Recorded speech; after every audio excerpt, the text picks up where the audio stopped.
Hi, it's Nina. Well, hello and welcome again on Now I Know channel. And today's video we're going to talk about how to change Gmail language.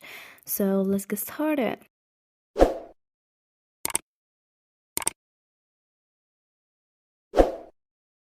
So after getting the application, first and to change Gmail language, tap on your profile app here.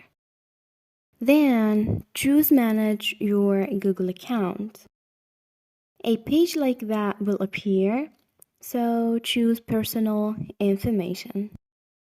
After that, scroll down till you find language, tap on it, and in preferred language, we click the pencil to change Gmail language.